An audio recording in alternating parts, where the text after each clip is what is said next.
How did the plague spread from rats to humans?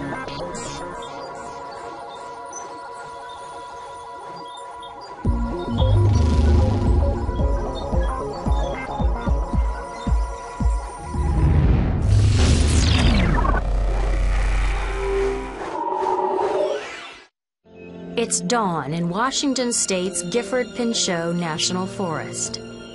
And already forest ecologist Nalini Nadkarni is at work. She'll ride this gondola to the top of the highest trees, up some 68 meters, in order to conduct research in a part of the forest called the tree canopy. The canopy is a dense layer of treetop leaves that forms a unique ecosystem of its own. This ecosystem is home to a wide variety of plants and animals, quite different from those found on the forest floor. One of the first questions Nadkarni researched was, without access to water and the nutrients found on the forest floor, how do the plants in the tree canopy survive? Many years ago, she discovered the answer to this question when she found epiphytes thriving in the tree canopy. Epiphytes are plants that grow on other plants, as opposed to growing in soil. They obtain all their nutrients from the air, water, and minerals dissolved in the water within the tree canopy. In addition to epiphytes, Nadkarni also discovered various lichen growing in the tree canopy. Lichens are a combination of fungi and algae, or sometimes a combination of fungi and photosynthetic bacteria. They obtain all their nutrients from each other and from the air. Together, epiphytes and lichen form the biological foundation for the tree canopy ecosystem. When these organisms die, they decompose and form a rich humus soil right within the dense leaves of the tree canopy. The rest of the plants and animals of the tree canopy ecosystem live in or on that soil. When she first started her study, Nadkarni climbed with ropes. Today, she uses a crane and gondola. But it's still risky. Here, she's testing a way of measuring rainfall using collection bottles placed at the tops of the trees. This investigation is designed to compare the moisture in the canopy to the moisture present on the forest floor. Nadkarni is proving how important direct, hands-on research is to understanding the forest canopy ecosystem. And because of her efforts, we're learning more about a new frontier that still may hold new secrets for us to uncover. How do epiphytes and lichen contribute to the tree canopy ecosystem?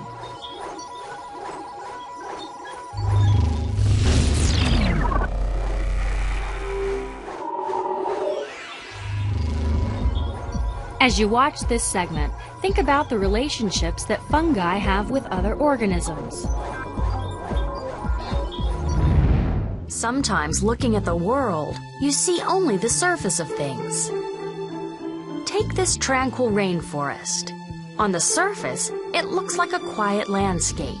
But look closer, and you'll find a wide variety of organisms. Aside from the frogs and other animals you'd expect to see here, this rainforest contains other small organisms, such as fungi. Since fungi don't need light because they don't conduct photosynthesis, they can live in damp, dark places. For example, on a forest floor or on fallen tree limbs. Fungi act as decomposers, breaking down the organic compounds in dead plant and animal matter. Many fungi are edible, such as these mushrooms. However, many mushrooms can be poisonous, and it takes an expert to tell the edible ones from the poisonous ones. Fungi also include yeasts, which are used in various food-making processes, such as making bread rise. Sometimes fungi join with algae or photosynthetic bacteria to make interesting and unusual growths called lichens. There are more than 20,000 known kinds of lichens, and new ones are being discovered all the time. Scientists believe that the combination of fungi and algae or bacteria is mutualistic. That is, it benefits both organisms. The fungi get food from the algae or bacteria, while the algae or bacteria get water and protection from the fungi. Lichens can grow on almost any stationary sunny surface, such as tree trunks, branches, rocks, soil, or ice. And though you'll find them on an ocean coastline, no lichens are truly aquatic. As scientist Nalini Nadkarni discovered, lichens are valuable to the forest canopy. But lichen aren't the only examples of organisms hard at work. Far below the canopy on the forest floor, some of nature's smallest creatures are quietly going about the work their species has been doing for nearly 40 million years. These are leafcutter ants, highly specialized farming insects whose sole crop is a fungus they eat. Neither the ants nor the fungus is found separately in nature.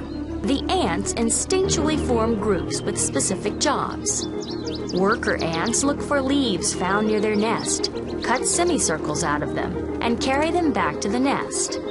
Other smaller members of the colony clean the leaf discs and cut them into small 1 to 2 millimeter pieces. The ants then crush these pieces and mix them with digestive juices, creating a paste. This paste is added to the ants' garden where the fungi grow. The fungi break down the paste and consume it as food. Next, the fungi form fluffy growths that are rich in carbohydrates. The ants harvest this food and distribute it to the colony. A fungus garden can feed up to 150 million ants over a 12-year period. When a garden can no longer support the growth of more fungi, the ants bring some fungi to a new spot and start a new garden. The fungi and the ants both benefit from their relationship. Not only do ants provide food for the fungi, they also protect them from invading pests. Scientists have discovered that the ants are the source of a bacterium, which can actually remove any invading fungi. And fungi help ants by producing a steady supply of food. This relationship also helps the rainforest. The byproducts, the leaf cuttings, fungus, and ant waste add fertilizer to the forest topsoil. While the first thing you notice in the forest are the trees, keep in mind that much is going on far from our sight, like epiphytes and lichens growing in the tree canopy, and leafcutter ants living cooperatively with fungi on the forest floor. Fungi are an essential part of the large ecosystem in which they live.